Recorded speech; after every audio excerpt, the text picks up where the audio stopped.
Maintenance man at Mr. Dog Poop Studios. Today, we're gonna fix Mr. Dog Poop's forklift. But first, I have to go get a beer. Okay, I'm back with a beer. Every good repair job starts with a cold beer. Today, we're gonna be working on the evaporator and the regulator. There's no fuel coming through the system. The tank is full, it comes down through a hose, comes to here. There's nothing coming out the backside. So I know this unit right here is bad. I figured a professional could come out and fix it or replace it. It turned into be more of a hassle to get someone to come out and fix it. So I ended up going online on Amazon and finditparts.com, and we bought new, and it was a set of IMPCO, IMPCO. Again, I don't know that much about it, but I know if I replace it, it's probably gonna work. So for $200, I was able to get those two pieces. It was gonna cost me over $1,000 to get someone to come out and fix it. Okay, we'll figure it out as we go, but it can't be that hard. We'll replace the pieces. There's no adjustments or anything like that on them. Hopefully if I unbolt those, bolt these back on, we'll have new pieces and our forklift will run. The last time we were using it, it was actually leaking from a hydraulic hose. So that's another issue that I'll have to address. But for now, if you're not getting gas to your carburetor, I can spray ether in here. It'll run, but it won't run on the propane. So something's blocking the propane between the tank and the carburetor. I did order a new carburetor. That was $200, but they sent me the wrong one. So we're gonna replace these today, and let's start. Make sure your gas is off, and we turn that off every time we do something.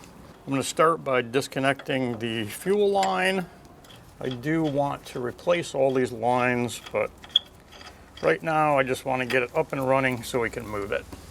We can double check that. If we open up the gas, propane comes out. So that is fine. That's not clogged. Pull that off, and we want to make sure we have everything put back the same way. Move the air filter out of the way so I can loosen up the hose. Okay, so it looks like this whole unit will come off. Both are mounted to a plate. I'm gonna go ahead and just take that off. A little hint, make sure you keep all of your nuts and bolts, clamps and everything together so you can put it back together. Okay, so that disconnects, and then that whole unit is free. I'm going to see if I can pull it off of the, so that's where our gas goes out. And then these are going to leak water or whatever's in there, antifreeze if we're lucky. Not too much. It looks similar. Close enough, has the same mounting points. So these two pieces have these fittings that have to go together. All these fittings will have to come out. We'll have to match it up. Take these out and then put it back in. So it'll be a little bit easier to take these out while the whole thing's together. And what I'm gonna do, since I don't know what I'm doing, is I'm gonna put the pieces back in here, and then at least I'll know where they go. And then when we put it all back together, we'll put Teflon tape and tighten it up. That's our gas. Let's get this off so we don't bend this up. Then we'll go ahead and just take these out. And you'll see these are little cones and the other side isn't. So these go in the top of here. This one goes on the top of this one. And as you can see, I'm taking the parts off, putting them on the other pieces so that I don't have to go back and put together a puzzle of how to put it all back together. And again, since I'm not familiar with this whatsoever, I am going to take the matching piece, put that on. Not necessarily tight, but so that you know where it goes. I'll use the new bolts. And then I'll take this last piece off, and we need to get these fittings out, and I'm gonna have to take it in and put it on in a vise because it is tight. Okay, so I'm going to take this inside and take these out. I'm just going to use the most convenient vise I have, which is my milling machine. These are both the same, so we'll go ahead and take them both out. We'll look at these, compare these. They're the same. Definitely goes this way, which means this has to go into this side to fit our application. Plug in that side. So there's a plug.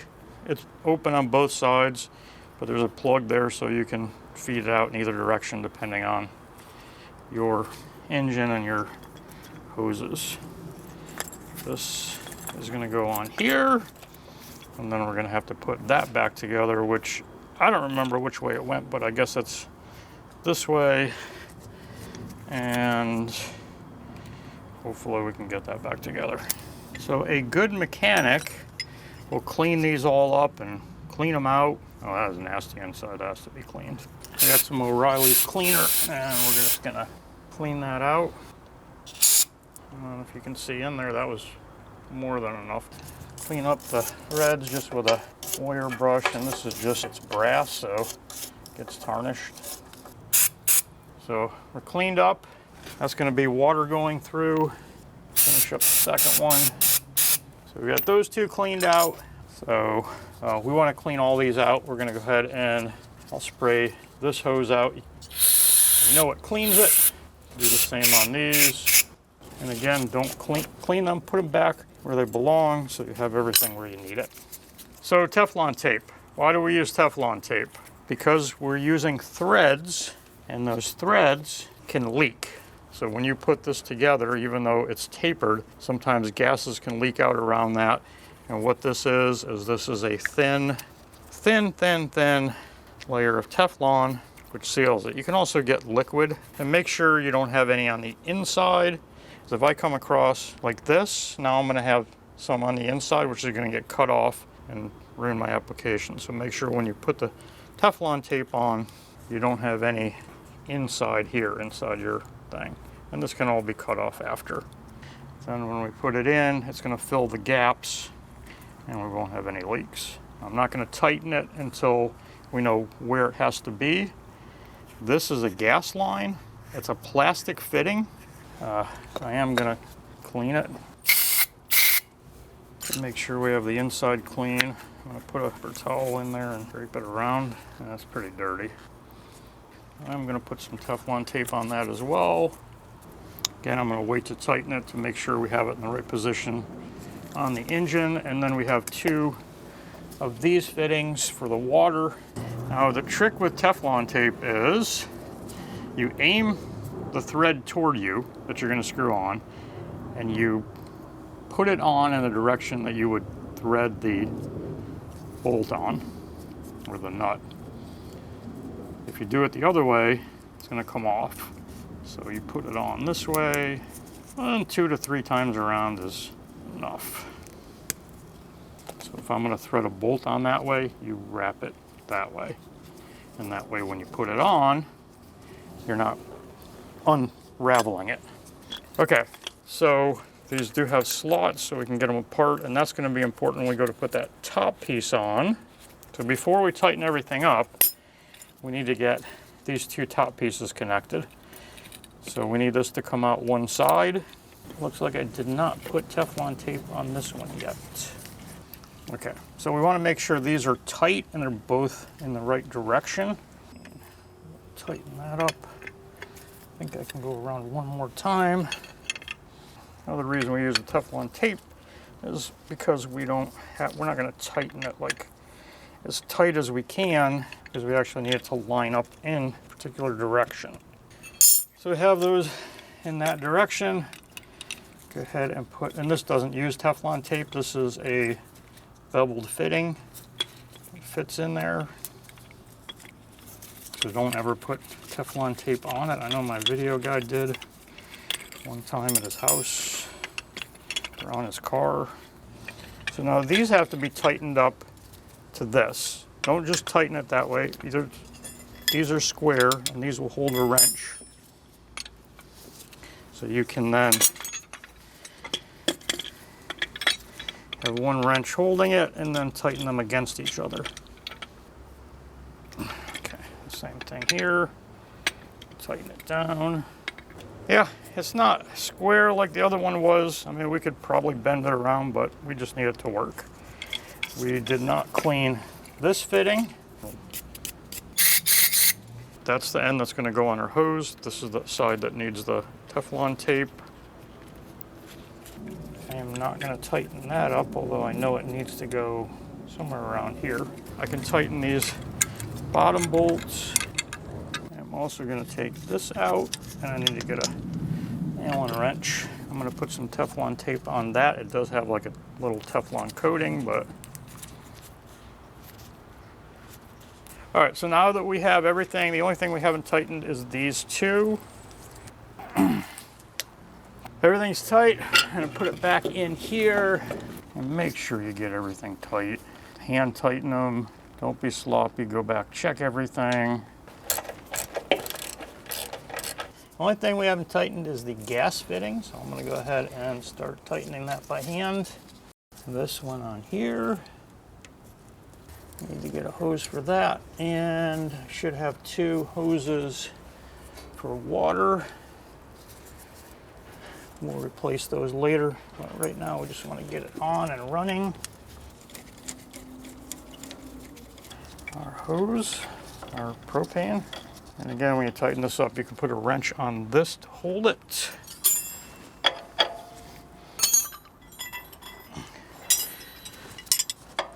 Put a wrench on there and then tighten that one up.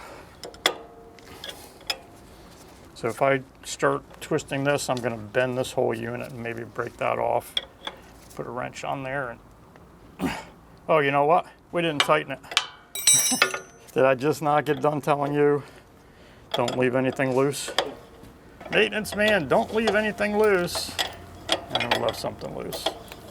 Okay, we'll do it again. Nothing like doing it 2 or 3 times so you have practice. Almost forgot about my beer. I get so into the project. Luckily, it's cold out today, so it's staying cold all day. Okay, got a new hose clamp, and make sure you get good clamps close to the sides before I put it on. And it's always use like a ratchet driver or a ratchet with these hex heads. Don't put a screwdriver in it unless you have to. You're not going to get it tight. Go ahead and get this down. So it looks like everything is hooked up. I don't think I forgot anything. With any luck, this will start. There we go. Okay, not enough battery. Well, if there was a video about how to jump start it for a device for $130. If only there was a device, a jump starting device for $133, that we could jump box it. So I've got this jump box, and you can check out the video about it on Mr. Dog Poop Studios. I'll hold it hooked to the positive. Hopefully this will give us enough juice. I don't see anything. Is it possible that my switch up here is bad? I don't have anything to hook to.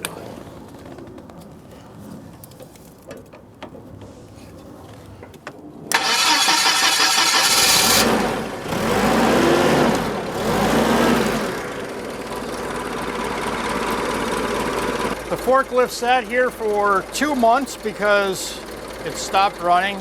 Tried to get repair people out, one problem after another, and I ended up just looking the parts up on Amazon, put them in, $200. That hasn't been replaced in 50 years, so it's like a brand new forklift. So if you're looking for a project, if you have a problem, not that big a deal, just take your time. Pay attention to what you're doing. You're not rebuilding anything or adjusting anything or doing anything. This thing's running. Probably better than it ever did.